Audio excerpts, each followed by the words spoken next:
It was about 2:30 in the morning, and I was walking down from the murals. That's up past Bob McKenna's house. It's just up over the hill. And I was walking down, and I heard horses' feet at first. And I was like, there ain't no horses out here. Nobody owns any. I was, kind of, okay, somebody's riding horses. And then I heard like steel on concrete, like a flat tire with no rubber on it, but it wasn't going, as fast. And then people talking, and then a gush of wind went by, and it got real cold. And I was like, and, you hear the horses snorting and how they make their sounds, and just the voices got dimmer, and so did all the sounds and everything. And I was like, okay, I think it's time for me to get home pretty quick here. And then about 3 months after that, I heard it again. But I had talked to my friend Shauna, and I asked her, because she's lived here for a long time, since she was like 7 years old, and she's about 10 years she's lived here. And I asked her about it, and she said, yeah, it's a stagecoach. And I was, okay, it's a stagecoach, great. And I heard it again about 3 months later, and I was like, okay. And I was like, hi, how you doing? And I was talking to these ghosts. They didn't talk back, obviously, just kind of listening to them. And there was like, they're talking about this run from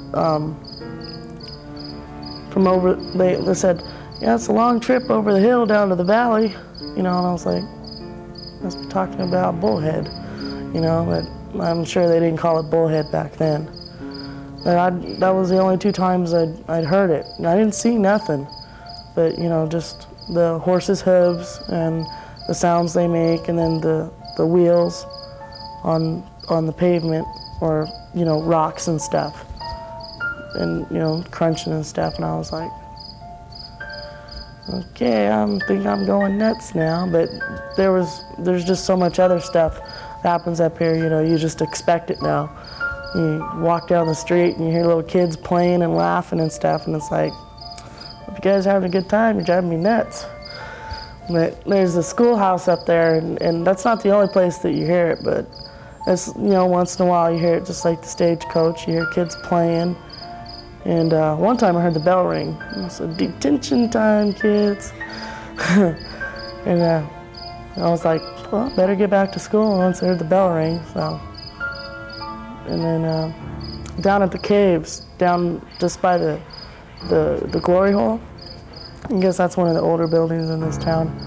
And the parts that used to be there used to be the bank that was here. And there's a cave back up in there. It goes in maybe 10, 15 feet. Well, I was in there one time, and that was like when I was smoking cigarettes, but I wasn't supposed to smoke them, get in trouble if somebody seen me or caught me. So I'd go down the cave and smoke my cigarettes. And I was in there one time, and heard somebody talking, and I was like, oh my God, put out my cigarette. I was like, oh Jesus, I hope I haven't been caught. And I heard somebody in there, and I says, who is it? And no answer. Just kept talking like they didn't hear me. So I walked outside and I looked around, and there's nobody outside, and went up on the hill, nobody up there. And I went back in, and I heard them talking again, like echoing, like they were in the cave. So I lit my lighter and walked throughout the cave, and there's nobody in there. And I was like, I got down to the end of the cave, and there's like beams in there, holding it up and everything. And got down towards the end of the cave, and they like stopped talking, but it was like cold, real cold. And I was like, okay, there's more ghosts, and it's weird, because like you expect it. It's not, if you don't hear it for a long time, you say, where'd they go? It's like, where are they at? I hope they're not trying to hump me yet or something. So I've seen one ghost, and I was sitting out in front of the Silver Creek one night. It was about 4:30 in the morning, and we were given a going away party for this guy named Joe. He was going to jail, and we were giving him a going away party because he was gone for 29 days. And they were all passed out drunk, and I wasn't drinking. I hadn't had anything to drink, and I was sitting there on the front porch, and Joe was passed out on the boardwalk, that's what we call it, and this lady Carol was passed out on a bench in her bathing suit. And I had this can rolling down the street. I look at the can, you know, I'm just sitting there looking at it. I'm like tired, I'm not totally focused.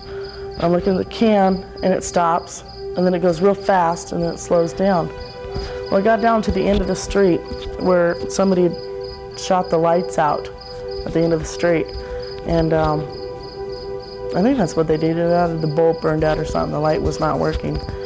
And I saw this like, it was like a gray figure in overalls and like a shirt with boots and a straw hat, kicking this can down the road. You know, and I got up and I got off the boardwalk, and I stood in the middle of the street, and I closed my eyes and I opened them, and he was still there. And I turned around and I looked up the other side of the street, and I turned back around, and he wasn't there, and neither was the can. And I didn't hear it roll anymore. You know, I just turned around and then turned back around, and neither one of them were there. And I was like,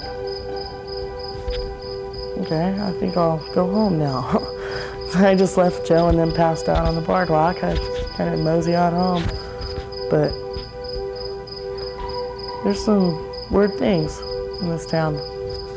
And it like fascinates you but scares you at the same time.